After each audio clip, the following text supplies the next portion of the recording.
What's up, what's up, what's up? This is Just Ray. Well, not Just Ray anymore, just J.U.S.T. too. Just want to let you know this is our first episode. Get 'em.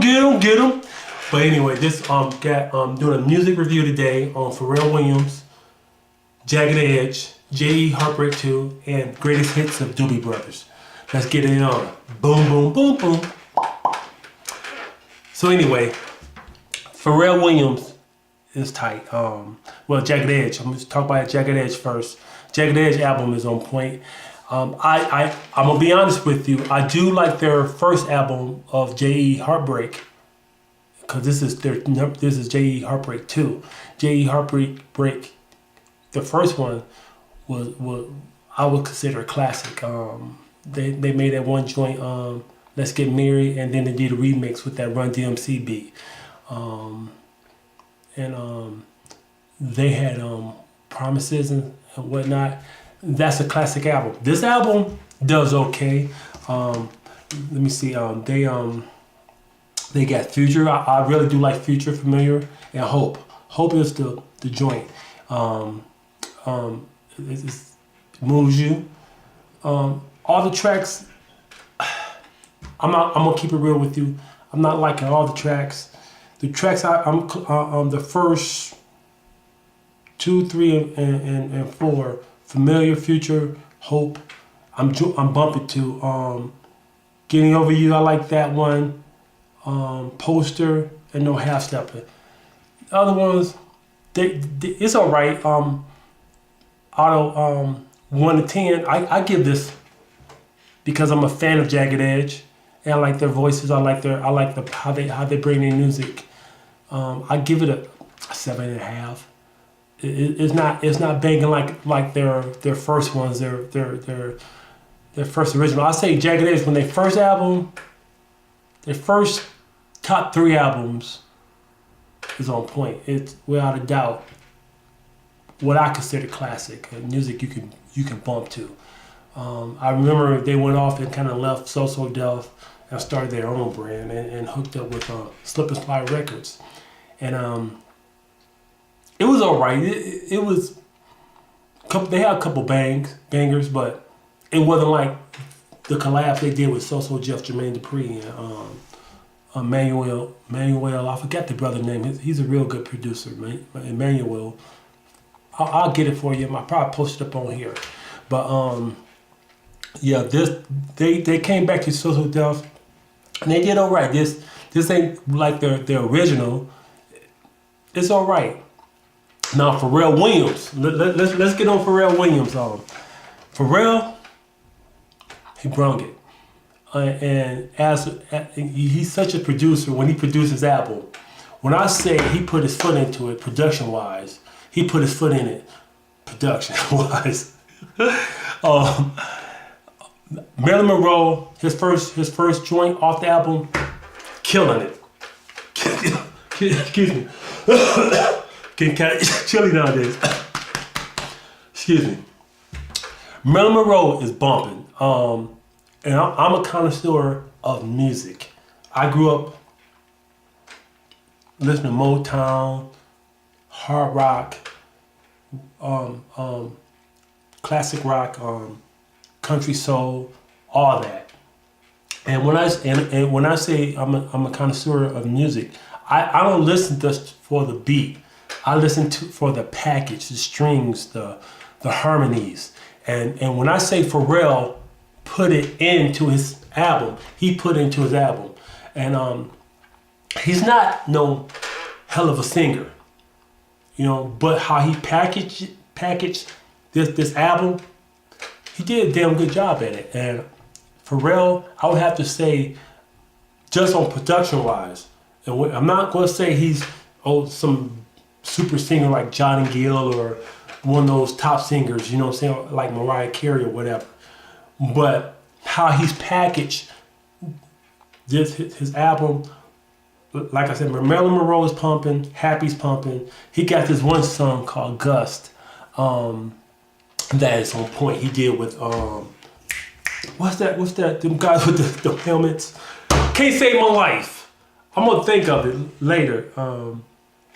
But he did let me see, he did some stuff with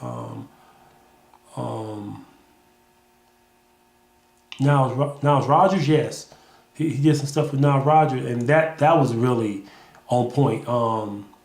Gust to Win, yeah, lost it.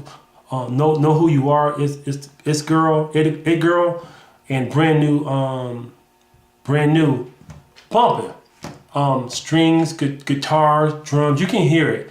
I have to say, and I might be wrong, I really think Pharrell used a lot of live instruments, because I've heard that he's known for that. When he was in Nerd, they was using live instruments. You didn't hear that electronic, how they usually do. You know what I'm saying, with the electronics. Even when he started Nerd, I'm a big fan of that group of his, Nerd, N-E-R-D, Nerd. When you see them perform, even in their videos, they playing instruments. That's what I love about Pharrell. I was a big fan of Pharrell when he first came out, when he produced for ODB. Hey, get your money, get your... That was the jam. That's the jam, and from there, he just escalated. I remember Teddy Riley talks about him, how he did Rump Shaker. Go figure. Rump Shaker was one of Teddy Riley's biggest hits. Killed it with Daz and the Facts. You know what I'm saying? I mean, killed it. Who else? Yes, Pharrell definitely brung it on this album. Marilyn Monroe, Gust to Win, Knew You. His whole album. I just like his production wise. And if I was to go on production wise, I'm not going to go on the strength of his voice. I'm just going to go on as the whole package. And this comes from him. 10 plus, without a doubt. Pharrell, he gets it. He understands music. You see him on The Voice, and he has an ear for that. He know how to push you. He know how to bring out the best of you. And that's why a lot of people love working with Pharrell. I mean, I remember that one joint he did with Gwen Stefani. I ain't gonna be singing it because YouTube be tripping. But you know the song he did with Gwen Stefani. Bananas, was it Bananas? Yeah. Hell of production on that, and he is one of the. I could see him around for a long period of time. Pharrell definitely brings it. Music, lyrics, production. Look what he does for Robin Thicke. That Blurred Lines and previous albums, previous works on his albums and stuff like that. And he know how to work with the best of them. Jay-Z, need we say anymore? Jay-Z loves this man. You know, I mean, hey, you know, fuck you, you know, with the one rapper, the other rapper, I forgot his name. But Jay-Z loves him. So many other people love Pharrell. Pharrell definitely is a genius that is truly humble, and he's a force to be reckoned with. And I definitely enjoy his album. Last but not least, my gem, my Goodie but Oldie but Goodie. Am I saying it right? Doobie Brothers. Reason why I'm bringing this up, and I've always been a fan of Doobie Brothers. I was watching YouTube the other day. I love watching behind the music, and they was talking about the Doobie Brothers, and you know, they're a rock southern type of band. I mean, have that rock, but that southern bluesy, get you home down south feel. And really, they talked about their lives, and I always assumed that Michael McDowell started with the Doobie Brothers, but he didn't. One of their lead singers was going through some stress, and the group wanted to still tour, but the lead singer couldn't do it because he was internally going through some physical and emotional things. And their manager knew Michael McDowell, and Say, yo, man, come in. And from there, it really escalated. It not only brought their career up, you know, but skyrocketed them to a whole different plateau. And when I say just listen to the music of the Doobie Brothers, I mean, Blackwater, keep on coming. Hey, classic. I mean, I say, I definitely, yeah, Black Mountain Wicked Woman, that's the name of the song. Correct me if I'm wrong. But they have hits on top of hits. There's too many in the name. Michael McDowell, classic. I would definitely say also, you ever go on YouTube, go to type in Behind the Music Doobie Brothers. That's a classic to watch. Just how where they started at and where they're at right now.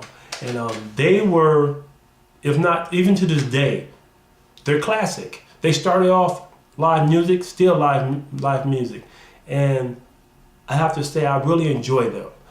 Definitely get their greatest hits. It's definitely worth it from beginning to end. There's nothing I can say, you know, everything I've and this coming from me growing up, I've always enjoyed the Doobie Brothers. Definitely get it, and you will enjoy it. Now this is your boy Just. Welcome to my first episode of So Many to Come. You guys have a blessed day, and keep your heads up. Peace.